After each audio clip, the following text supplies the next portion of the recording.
아멘. 우리는 지금 로마서를 매주 은혜 받고 있습니다. 로마서는 성경 중에서 굉장히 중요한 책입니다. 로마서를 잘 우리가 관찰하고 은혜 받으면 복음에 대한 정리가 확립될 거예요. 바울은 이제 부름 받고 난 다음에 마포로 훈련 받고 세계 복음화에 파송되지요. 안디옥 교회가 바울 팀을 세계 복음화를 위해서 파송을 합니다.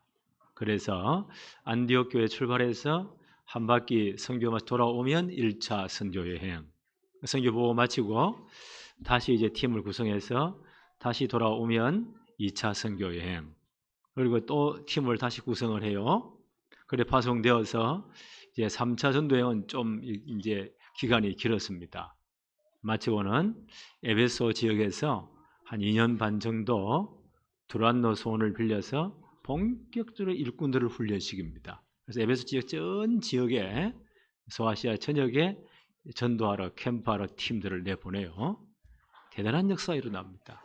엄청 역사가 일어나니까 에베소 전체에는 복음이 전거되니까 우상 만들어 장사하는 사람들이 회개하고 예수 믿었단 말이에요. 그렇게 우상 만들어 수입을 낸 사람들이 자기 수입이 다 끊어졌잖아요. 이렇게 폭동을 일으킨 역사가 일어나고 전적 역사가 일어났어요.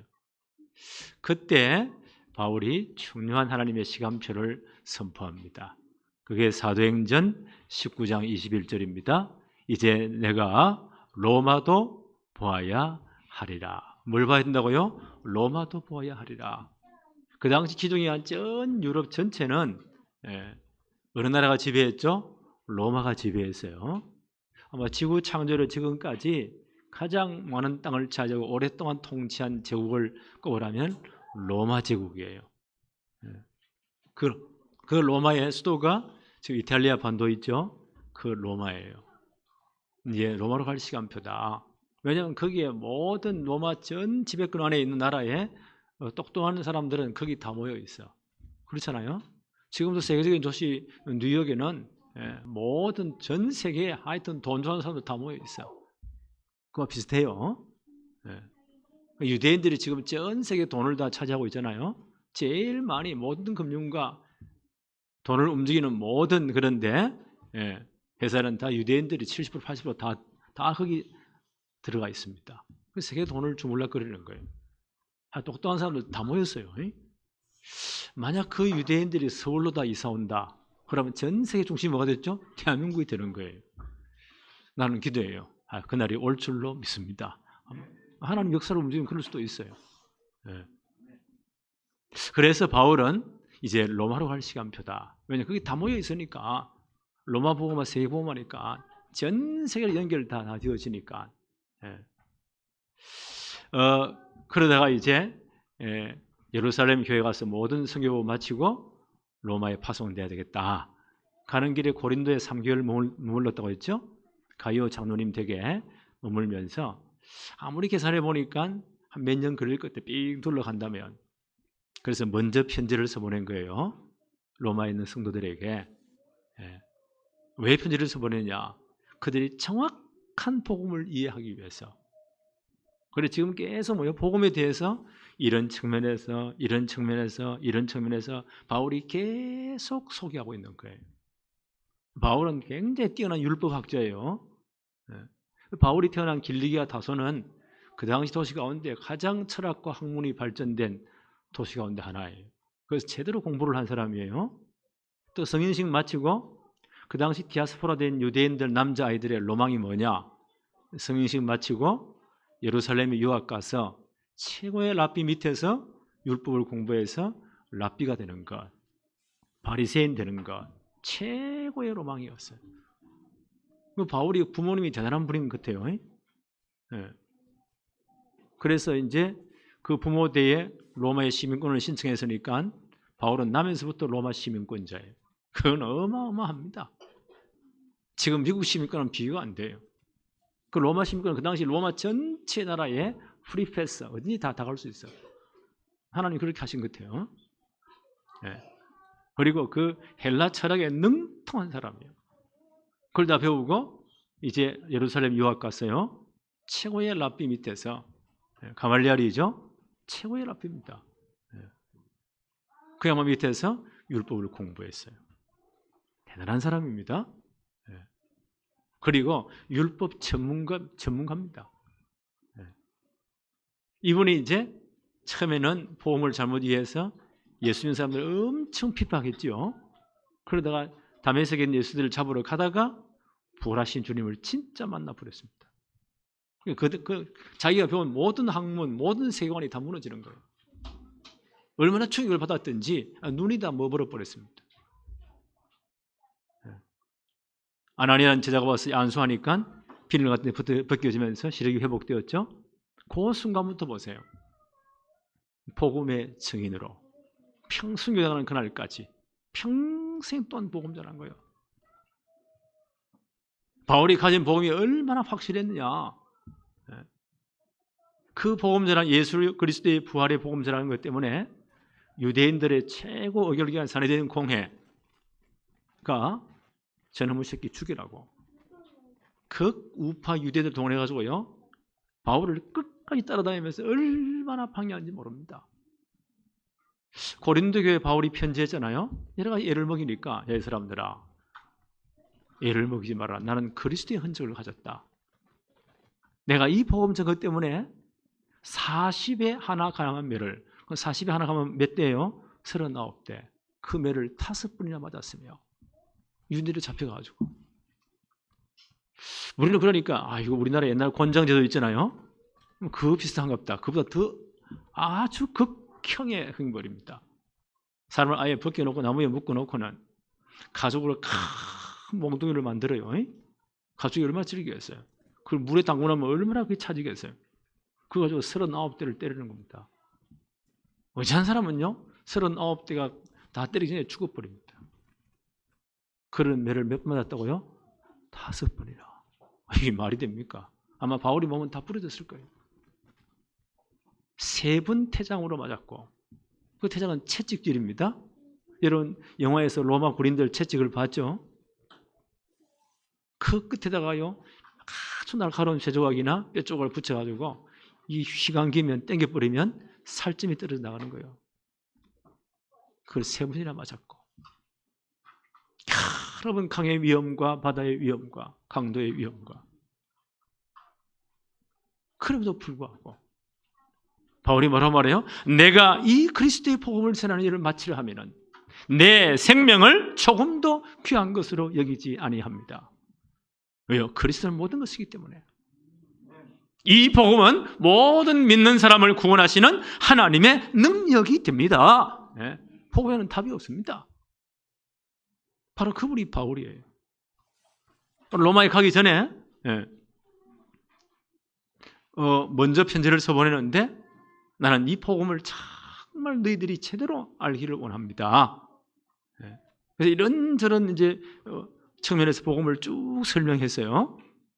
오늘 이제 로마 7장에 와서는 이 로마의 법을 가지고 너희들이 법을 잘 알고 있지 않느냐. 그 법을 가지고 복음을 다시 한번 설명하는 거예요. 아마 이 지구상에 제국 가운데 가장 면적을 많이 차지하고 오래간 제국이 로마 제국일 거예요. 예수님 오시기 전에 한 700년 전에 로마의 조그마한 소도시, 도시국가예요. 그렇게 예수님 오시기 700년 전에 출발된 나라입니다. 이 나라가 얼마나 강세했냐. 지중해 전체를 다 장악하고 동서로마가 나누어지죠. 그리고 동로마 제국은 1453년까지 지속된 나라예요. 2000년이 넘죠. 이 대단한 나라입니다. 전 제국을 세계를 지배한 나라. 사람들을 뭘로 다스려야 돼요? 법으로 통치해야 돼요. 로마 시민들의 적용되는 시민법 굉장히 발전되었고 전 로마에 있는 영토하에 있는 식민지에 법을 적용시켜야 되겠죠? 그게 만민법이에요. 로마가 망한 다음 유럽이 쪼개지니까 유럽 전체로 나눠지죠? 그 유럽의 전체의 법이 다 개성된 거예요. 독일 같은 데는 그 법이 굉장히 발전되었습니다. 우리나라 헌법 전체 그거 다 뺏긴 거예요. 거기서 이제 신앙의 자유를 찾아 청교들이 미국 갔잖아요. 그 양반들이 미국을 건설하면서 성경에 기초한 로마법에 기초한 그걸 헌법으로 다 쓴 거예요. 그거 다 뺏긴 우리가 다 뺏긴 거예요. 법이 굉장히 발전한 나라입니다. 그래서 이제 그 법을 잘하는 사람들이 똑똑한 분들이 많이 있으니까 그 법을 가지고 지금 복음을 설명하는 겁니다. 그 법의 구속력을 가지고. 자, 말씀 한번 볼까요? 7장 1절. 형제들아, 내가 법 아는 자들에게 말하노니. 로마에 모인 사람들은 대단히 똑똑한 사람들이에요. 내 나라 다 자랑하는 사람들이에요. 법을 잘 알고 있는 사람들이에요. 그래서 법 아는 자에게 말하노니 너희는 그 법이 사람이 살 동안만 그를 주관하는 줄 알지 못하느냐. 이 법의 구속력, 그렇죠? 법의 효력은 그 사람이 살아있을 동안만 효력이 있어요. 그렇죠? 죽고 난 다음 법 집행을 못해요. 그러니까 우리나라 정치가 지금 혼란하잖아요. 어쨌든 간에 막 이 재판을 받다가 왔다 갔다가 법에 기소돼가지고 또 신문을 받다가 너무 어쩌면 열이 받쳤는지 모르겠네. 자살해 죽어버린 사람도 있고. 그러면 그 법이 그 사람을 더 이상 구속할 수가 없어요. 그걸 수사 종결해야 돼. 그렇죠? 그 말이에요. 법은 그 사람이 살아있을 동안에만 효력이 있는 거예요. 네. 자, 2절에 보니까 이 남편과 아내에 관해서 결혼의 법에 관해서 바울이 이제 가장 쉽게 지금 설명하는 겁니다. 2절에 남편이 있는 여인이 그 남편 생전에는 법으로 그에게 매임바 되나. 그렇잖아요. 결혼이라는 법 속에 남편에게 매이게 된다. 고대 사회는 더 그래서요. 고대 사회에 결혼하면 그 부인되는 분은 아니면 남편이 완전 종속되어 있습니다. 남편의 법에 딱 매어 있어요. 그 여자분들에게 제대로 이제 그걸 인격을 대우해서 투표권을 준 지 얼마 안 됐어요. 우리가 미국보다요 여자분들 투표가 앞장섰어요. 우리가 굉장히 앞장섰어요. 사람 취급받은 자 우리가 얼마 안 된다니까. 그리고 지금 고대 사회예요. 2000년 전이니까 결혼을 통해서 부인되는 아내 되는 사람들 남편에 딱 매어 있습니다. 남편에게 딱 매어 있어요. 2절 계속 읽습니다. 남편이 있는 여인이 그 남편 생전에는 법으로 그에게 매임바 되나 만일 그 남편이 죽으면 남편의 법에서 벗어나느니라. 남편이 죽고 나면 더 이상 이제 법적 효력이 없어요. 다른 데 시집가도 아무 문제가 없어요. 그렇죠? 3절 봅시다. 그러므로 만일 그 남편 생전에 남편이 살아있는데 다른 남자에게 가면 엄려라 간음한 죄를 지는 것이다. 그러나 만일 남편이 죽으면 그 남편의 법에서 자유롭게 되나니 다른 남자에게 시집갈지라도 엄려가 되지 아니하리라. 간음죄가 성립 안 된다는 거예요. 여기까지 이해됐죠? 근데 우리가 율법에 딱 우리가 매여 있단 말이에요. 율법 우리를 뭐요? 정죄합니다. 너희는 죽을 죄인이야. 하나님 법을 떠났으니까 여기 딱 매여 있어요. 이 논리되면 율법이 죽어야 되는데 율법은 피할 수가 없어. 자, 계속 봅시다. 4절에 그러므로 내 형제들아 너희도 그리스도의 몸으로 말미암아 율법에 대하여 죽임을 당하였으니. 율법이 죽어버리면 우리가 거기서 완전 해방되는데 그러잖아요. 더 이상 정죄받지 않는데 율법은 피할 수 죽을 수가 없어요. 마태복음 5장 17절 18절 예수님이 이런 말씀하셨습니다. 내가 율법이나 선지자들을 폐하러 온 줄로 생각하지 말아라. 폐하러 온 것이 아니요 온전하게 하려 함이라. 진실로 너희에게 이르노니 천지가 없어지기 전에는 율법의 1.1획도 결코 없어지지 아니하고 다 이룬다. 율법은 폐기할 수 없어요. 예수님 율법 완성하러 오셨어요. 천지가 없어지기 전에는 율법은 다 이룬다고 했어요. 율법은 죽지 않아요. 피할 수가 없어요. 그럼 평생 우리 율법의 종노릇 해야 되면 율법의 저주 아래 있습니까? 그럼 어떻게 해야 돼요? 빠져나오려면 율법 아래 있는 내가 죽어야 돼요. 자, 그 원리를 좀 설명하는 거예요. 계속 읽어봅시다. 4절에 그러므로 내 형제들아 너희도 그리스도의 몸으로 말미암아 율법에 대하여 죽임을 당했다. 그 옛사람의 율법의 저주로 완전히 죽어야 되는, 영원히 정죄받아야 되는 옛사람이 예수와 함께 십자가에 못 박혔다. 지금까지 우리 계속 설명드렸잖아요. 예수님의 십자가에 죽으시면 우리 모두를 대표해서 우리가 그에 연합되어서 내 옛사람이 죽은 거예요. 모든 율법의 정죄 아래 있는 지옥 갈 수밖에 없는 그 옛사람이 죽은 거예요. 그 죄의 대가를 다 지불해버린 거예요. 예. 죄의 몸이 죽었다. 그렇죠. 율법의 모든 정죄가 끝나버린 거예요. 율법 아래 있지 않으면 내가 죽었기 때문에. 누구와 함께요? 그리스도와 함께 십자가에 연합되어 죽었단 말이에요. 율법이 나로 더 이상 효력을 발생할 수 없다. 율법의 정죄가 더 이상 없다. 대신 우리는 로마서 6장 14절 은혜 아래 있다. 하나님의 은혜의 법 아래 있다. 로마서 7장 4절 계속 읽어봅니다. 율법에 대하여 죽임을 당하였으니, 여기까지 이해되셨죠?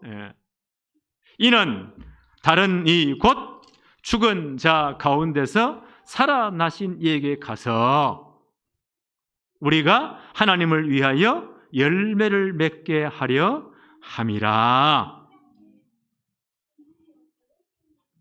죽은 자가 살아나신 그분이 누구십니까? 예수 그리스도. 그리스도 십자가에 죽을 우리도 함께 죽어서요, 우리 옛사람이 함께 못 박혔습니다. 주님이 우리 모든 믿는 자를 대표해서, 대표적 원리예요. 우리가 하다가 연합되었어요. 영적으로 옛사람 죽었어요. 주님이 무덤에 장사지냈죠. 우리 모든 죄가 다 끝났어요. 묻혔어요. 그리고 주님은 사흘 만에 부활하셨어요. 죽은 자 가운데 다시 살아나셨다. 그게 우리 연합되어서 옛사람 죽고 새 사람으로 다시 태어나게 된 거예요. 이해되셨죠? 우리는 새 피조물이 된 겁니다. 로마서 6장 5절에 바울은 이렇게 말합니다.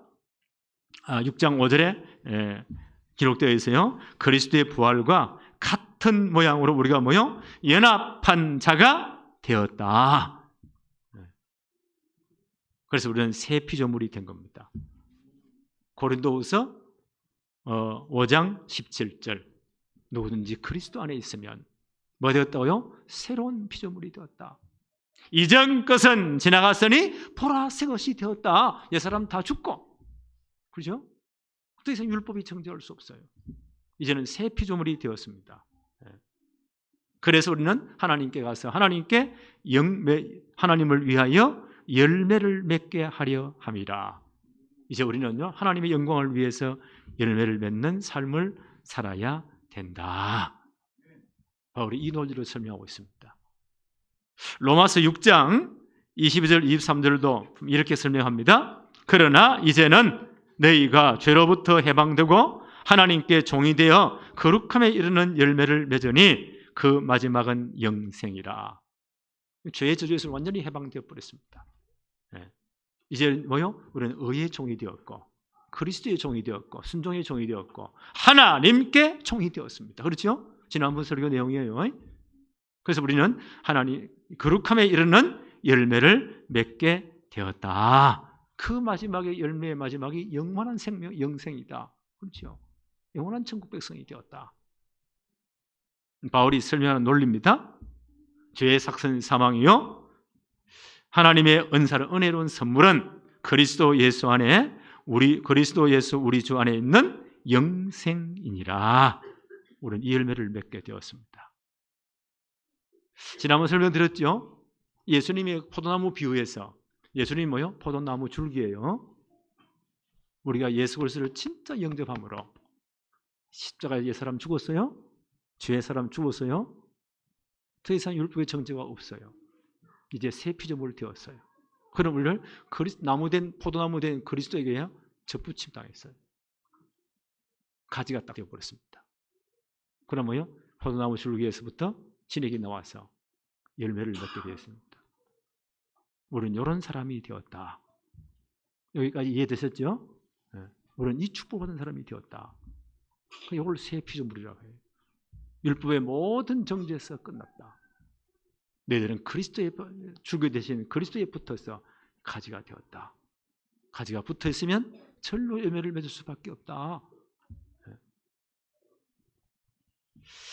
그래서 어떤 열매를 맺나요? 갈라디아 5장 22절 23절에는 바울은 성령의 열매를 한 9가지로 설명을 합니다. 오직 성령의 열매는 사랑과 희락과 화평과 오래 참음과 자비와 양성과 충성과 온유와 절제이다. 이런 열매를 맺을 수밖에 없죠. 이렇게 열매를 맺다가 마지막은 뭐라고요? 마지막 열매는 영원한 생명, 하늘나라의 영원한 알곡으로 들어가게 될 것이다. 우리는 이 축복을 받은 사람이다. 이게 복음의 핵심이에요. 오늘 로마 7장 5절 한번 볼까요? 우리가 육신에 있을 때에는, 구원받기 전이에요. 육신에 있을 때에는 사단의 종으로 딱 매여 있었죠. 죄의 종이 되었죠. 육신에 있을 때에는 율법으로 말미암아 죄의 정욕이 우리 지체 중에 역사하여 우리로 사망을 위하여 열매를 맺었던 자들이다. 예수 믿기 전에는 우리의 지체가 뭐예요? 죄의 종이 되었어요. 사단에게 딱 잡혔어요. 사망의 열매를 맺을 수밖에 없어요. 죽고 심판받고 영원한 지옥이에요. 그렇죠? 한 번 죽는 것은 정한 것이요, 그 위에 뭐요? 하나님의 심판이 있어요. 구원받지 못한 사람들은 그 심판받아 영원한 지옥으로 사망의 열매를 맺을 수밖에 없다. 전에는 우리가 그런 자였다.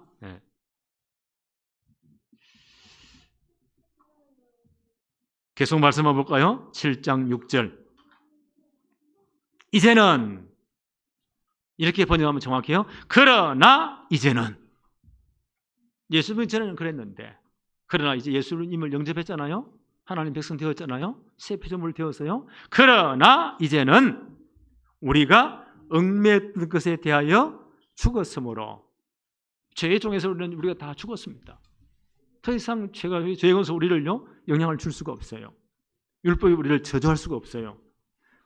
얽매였던 것에 대하여 죽었으므로 율법에서 벗어났으니 이러므로 우리가 영의 새로운 것으로 섬길 것이요.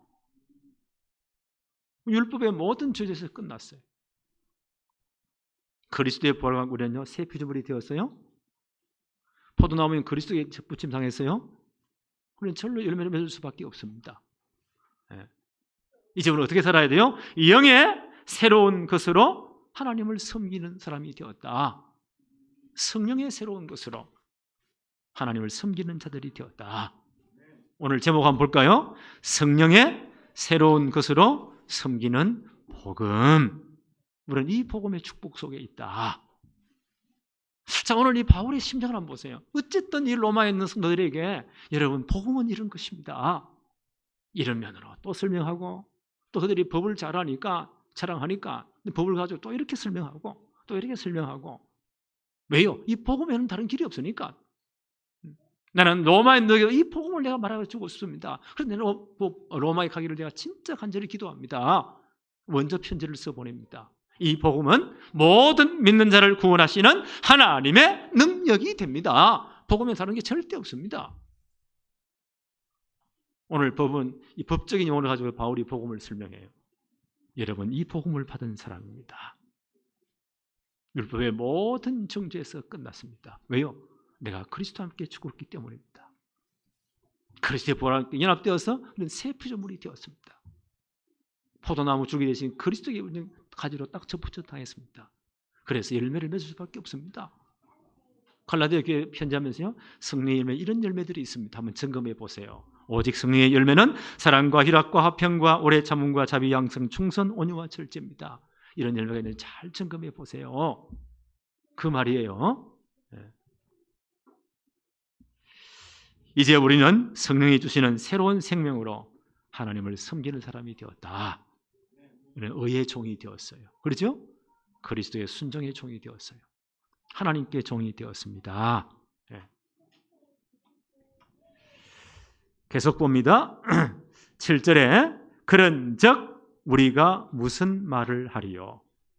6절입니다. 이제는 우리가 얽매였던 것에 대하여 죽었으므로 율법에서 벗어났으니 이러므로 우리가 영의 새로운 것으로 섬길 것이요 율법 조문에 묵은 것으로 아니할지니라. 아멘. 율법에 더 이상 매이지 않습니다. 율법의 정죄가 더 이상 우리의 효력을 발생하지 못합니다. 우리는 이제 예수 그리스도 영접함으로 성령께서 우리 속에 내주하십니다. 그렇죠? 그래서 성령의 인도를 받으며 크게 순종하며 사는 삶을 살아야 됩니다. 우리는 이 복음을 받은 사람들입니다. 바울은 또 고린도 교회에 이런 표현을 합니다. 고린도후서 3장 6절에 이렇게 말씀합니다. 그가 또한 우리를 새 언약의 일꾼이 되기에 만족하게 하셨습니다. 우리는 새 피조물이요 이제는 새 언약의 일꾼이 되었어요. 그래서 율법의 조문으로 하지 아니하고 오직 영으로 함이니 율법의 조문은 죽이는 것이요 영은 살리는 것입니다. 이제 성령의 이제 인도 아래 있어요. 성령의 법 아래 있어요. 전에 율법 아래서 우리는 영원히 정죄받아 지옥 갈 사람들이에요. 예. 그래서 십자가와 함께 우리 옛사람은 죽었어요. 그래서 율법이 정죄할 수 없어요. 그리스도의 보혈로 우리는 새로운 피조물이 되었습니다. 이제 우리는 새 언약 일꾼이 되었습니다. 그래서 어떤 삶을 살아야 됩니까? 빌립보 2장 12절로 13절에 빌립보 교회에 편지하면서 이런 표현을 씁니다. 그러므로 나의 사랑하는 자들아, 복음받은 빌립보 교회 성도들아, 너희가 나 있을 때뿐 아니라 더욱 지금 나 없을 때에도 항상 복종하여 두렵고 떨림으로 너희 구원을 이루어 가야 합니다. 네가 구원받은 하나님의 백성이기 때문에 항상 하나님의 말씀을 복종하면서 두렵고 떨리는 마음으로 너희 구원을 이루어 가야 됩니다. 이게 성화의 구원이에요. 이미 우리는 구원받았어요. 칭의의 구원. 율법의 모든 정죄에서 끝났어요. 더 이상 효력을 발생할 수 없어요. 우리는 하나님 백성 되었어요. 하나님 자녀가 되었습니다. 율법에 대해서 정죄할 수 없어요. 이 상태에서 하늘나라 딱 가버리면, 그죠? 오른편, 예수님 십자가의 오른편 강도같이 예수님 나를 기억해 주세요. 오늘 너가 나와 함께 나오는 이르리라.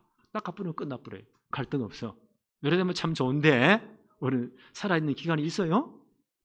하나님 우리의 사는 날짜에 거주 한계를 정해놨다고 합니다. 우리만 모를 뿐이지 하나님이 정해놨습니다. 날과 일시를 연수를 다 정해놨대요. 거주의 한계도 다 정해놨대요. 살아가야 돼요. 그날까지 어떻게 살아야 돼요? 두렵고 떨림으로 너희 구원을 이루어 가라. 진짜 말씀대로 살기를 노력해야 돼요. 그렇죠? 영적 싸움을 싸워야 돼요. 왜요? 사단이 가만히 있지 않거든요. 자기 백성을 빼앗겼잖아요. 베드로 사도는 말하잖아요. 근신하라 깨어라. 성도 여러분, 근신하고 늘 영적으로 깨어 있어야 됩니다. 너희 대적마귀가 우는 새같이 두루 돌아다니면서 삼킬자를 찾고 있습니다. 그리고 영적 싸움에 승리해야 됩니다. 영적 무장 바로 하세요. 그리고 이 사단과 싸워서 승리해야 됩니다. 이게 우리 남은 인생이에요. 바울은 빌립보 교회 성도들은 두렵고 떨림으로 너희 구원을 이루어 가야 됩니다. 영적 싸움 싸워야 됩니다. 이게 성화의 구원이에요. 바울은 계속 이렇게 설명합니다. 너희 안에 행하시는 이는 하나님이시니 자기의 기쁘신 뜻을 위하여 너희에게 소원을 두고 행하게 하실 것입니다. 하나님은 구원받은 백성이기 때문에 우리를 그냥 내버려 두지 않아요. 이제는 살아 승리해. 엄청 전쟁터예요. 완전 때려들고 살아남아 와. 우리 다 죽어요. 하나님은 그런 분이 아니에요. 뭐라고 설명했죠? 너희 안에 행하시는 이는 하나님이시다. 하나님 우리가 진짜 성령으로 함께 하시면서 자기의 기쁘신 뜻을 위하여 너에게 소원을 두고 하나님이 힘을 주시고 행하게 하신다는 거예요. 승리하게 하신다는 거예요. 그래서 우리는요 담대할 수가 있습니다. 진짜 승리의 눈에 의지하면서 우리는 승리할 수가 있습니다.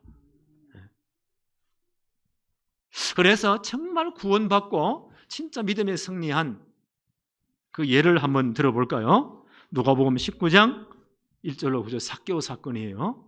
예수님 만나고 진짜 승리한 사람, 그리고 그 떨림으로 우리의 구원을 이루고 간 사람, 정말 구원받은 자의 열매를 맺은 사람.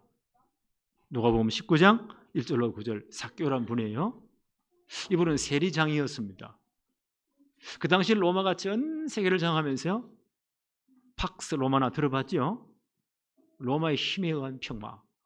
군인들을 다 보내가지고 평화를 유지하면서 이렇게 너희 평화롭게 살지 않냐? 세금 다 내놔. 철저히 받았습니다. 지금도 이 나라를 유지하려면 세금 다 내야 돼요. 그래 나라가 유지가 돼요. 미국에 가보니까요. 그 큰 나라를 움직이려니까 얼마나 많이 돈이 들겠어요.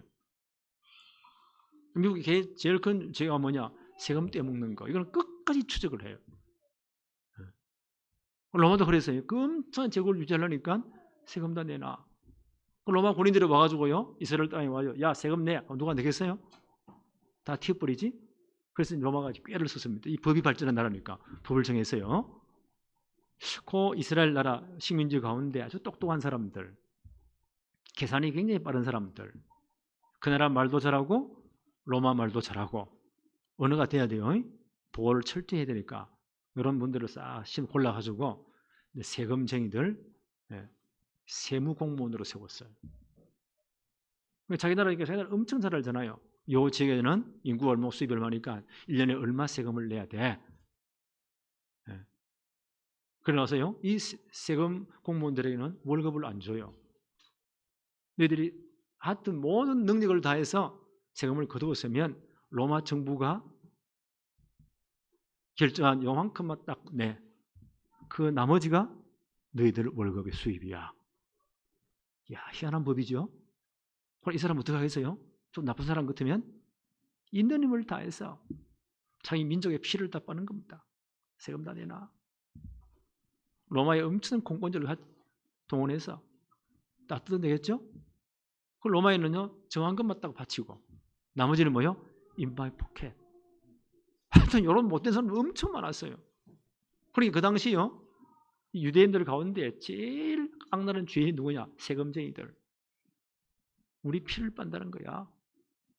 우리도 그런 아픔이 있잖아요. 일본에 한 40년 정도 통치받을 때 일본 압제가 돼가지고 우리 민족을 가장 괴롭힌 사람들, 이런 사람은 지금까지 앙금이 남아있잖아요. 우리 DNA 속에. 그래, 일본이라고 하면 경기를 해. 그런 아픔이 다 있단 말이에요. 그런 분위기니까 이 세금쟁이들이 얼마나 죄인들의 대명사로, 그 중에 세리장이라, 세무서 소장이라, 그럼 얼마나 많은 돈을 뜯겠어요. 이분이 삭개라는 분이에요. 큰 갈등이 있어요. 예수님이 지나는 소리를 듣고요. 이분이 또 키가 작으신가 봐. 그렇게 딱 공주들이 와 둘러싸니까 안 보여. 아무리 까치발 해도 안 보여. 이분이 머리가 잘 돌아간 사람이에요. 요 동선으로 지나가시겠구나. 가보니 그 안에 온나무가 있어요. 무화과나무.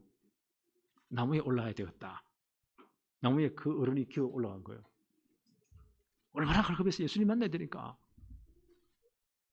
예수님이 그래 지나가면서 이 삭개를 이미 마음을 다하신 거예요. 그게 멈추었어요? 한 번도 예수님 삭개를 본 적이 없는데 이름을 부릅니다. 삭개오야, 내려오너라. 내가 오늘 너희의 집에 유해야 되겠다. 이분이 얼마나 기쁜지 완전 뛰어내려왔을 것 같으니까. 그 예수님을 뭐요? 영접하였더라. 자기 가정의 주인으로, 자기 인생의 주인으로 영접했더라. 예수님 그 집에 들어가서요. 그렇게 그 바리새인들 똑똑한 인간들이요. 아니 죄인들의 집에 들어가 저게 말이 되냐? 막 비웃기도 했어요. 식사하는 가운데 삭개가 중요한 고백을 합니다. 예수님, 내가 이제 예수 그리스도를 나의 주인으로 내가 바꾸었으니, 저는 돈 버는 게 최고였어요. 돈이 주인이었어요. 내가 예수 그리스도를 진짜 구주로 영접했으니 그 삶이 완전 변화된 거예요. 내 재산의 절반을 딱 떼어서 가난한 자들이 다 나누어 주겠으며. 야, 이거는요 보통 결단이 아니에요. 우리는 기록된 거니까 아멘 이러지만 진짜 한번 해보랍니까? 이게 진짜 힘든 거예요. 돈이 많은 사람일수록 그 애착이 엄청납니다. 차라리 없는 사람들은 다 써버리면 되는데, 과일 장사님은 장사니요 어떻게 잘 돼요? 못 사는 동네 훨씬 더 잘 돼요. 다 써버리니까 지금은. 많은 사람이 힘들어요. 어떤 결단을 하죠? 내 재산을 반을 딱 떼어서 가난한 자리에 나누어 주겠습니다. 완전히 회개했다는 표현이에요. 이게 자기 힘으로 가능할까요? 하나님이 특별 은혜 주신 것 같아요. 성령께서 하나님이 기쁘신 뜻을 위해서 소원을 두고 행하게 하시느니라. 이게 성령의 역사예요. 그러면서 뭐란 말이에요? 만일 내가 다른 사람을 억지로 빼앗은 것이 있다면, 법에 한 거 외에 내가 억지로 빼앗은 거, 토식한 거 빼앗은 것이 있다면 몇 배로요? 4배로 갚겠다는 거예요. 이거는 또 뭐 엄청난 거예요. 왜냐하면 그 당시 율법에 의하면 다른 사람 물건을 훔치거나 빼앗았으면 율법은요 4분의 1을 더해서 갚아줘야 돼. 25% 더해가지고 갚아줘야 돼. 그 율법이요. 그 4배로 한다고 그 꼬박이 몇 배입니까? 오버해서 더해서 그들에게 갚아내겠습니다. 이게 복음의 능력이에요. 복음이 들어가면 이렇게 변화된다는 거예요. 바울이 빌립보 교회 성도들이요 이 예가 있지 않습니까? 이것이 두렵고 떨림으로 너희 구원을 이루는 삶입니다. 근데 우리 힘으로 안 됩니다. 하나님이 우리 속에서 기쁘신 뜻을 두고 행하게 하십니다. 성령의 역사를 이렇게 이끌어 가십니다. 그래서 우리가 말씀 받고 성령인도 받도록 진짜 기도하는 거예요. 바울은 또 로마 교회에 이렇게 편지합니다. 로마서 8장 26절로 27절에 이와 같이 성령도 우리 연약함을 도우시나니. 하나님 우리를 너무너무 잘 아세요. 약함을 도우시나니. 사람이라는 우리가 그렇게 강하지 않습니다. 은혜 받을 때는 목사님 내가 주를 위해 살고요 생을 끌고요 3일 만에 회가다 해버려. 영적 문제 많을수록 이 진폭이 커. 완천국과 지옥이라. 우리 예상하기 때문에. 그렇죠? 전도할 때는 완전 막 천사라. 주님 그리스도시요. 집에 갔다 밤새도록 또 치고받고 사워. 그게 인간이에요. 연약하기 때문에. 이와 같이 성령도 우리 연약함을 도우시나니 우리는 마땅히 기도할 바를 알지 못하나 오직 성령이 말할 수 없는 탄식으로 우리를 위하여 친히 간구하시느니라. 너무 위로의 말씀이에요. 성령께서 우리를 위해 친히 간구하신대요. 그래서 성령의 음성을 잘 들어야 돼요. 그래서 말씀 드려야 돼요. 그때 말씀 들을 성령이 역사하시기 때문에. 그래서 말씀 붙잡고 기도해야 돼요. 그래서 성령이 역사하시기 때문에. 진짜 영적 삶의 성령을 우리가 포럼하면서 함께 은혜를 나누어야 돼요. 그때 성령이 역사하시기 때문에. 마음을 살피시는 이가 성령의 생각을 아시나니 이는 성령이 하나님의 뜻대로 성도를 위하여 간구하심이니라. 우리를 위해 간구하신대요. 성령이 중보기도 하신대요. 그래서 하나님의 언약 백성으로 살 수 있도록 힘을 주신대요. 그렇죠? 이걸 칼리지나 목사님은 이게 성도의 견인이다. 끝까지 이끌어 가신다는 거예요. 예수 그리스도를 진짜 믿어 구원받았어요. 칭의의 구원. 완전 죄와 사망에 보여서 해방되어 버렸어요. 칭의의 구원. 어렵다움을 받았어요. 거기서 딱 죽으면 끝인데 그래 안 돼요. 살아있는 사람 삶이 있잖아요. 우리를 거룩한 삶을 살도 하나님 성령이 인도하신다는 거예요. 우리가 의도적으로 영적 삶에 승리해야 돼요. 말씀에 순종해야 돼요. 그런데 우리 힘으로 안 되죠? 하나님이 기쁘신 뜻을 두고 행하게 하십니다. 뭐요? 성령을 보내어서 힘을 주시 행하게 하신다는 거예요.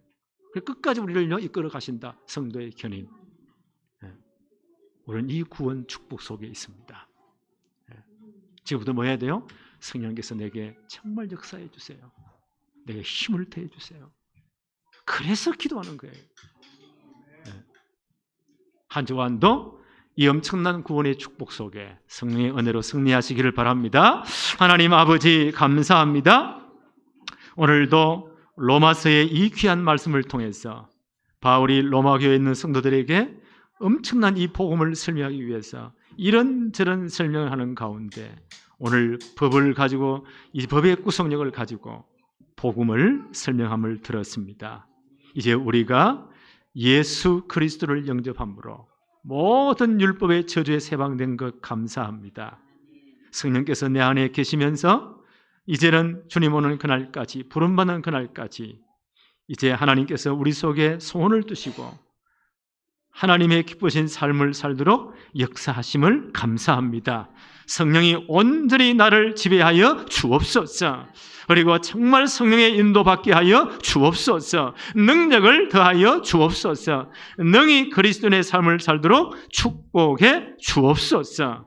우리가 하나님의 말씀에 성령의 음성에 민감하도록 영적으로 늘 깨어있도록 축복해 주옵소서.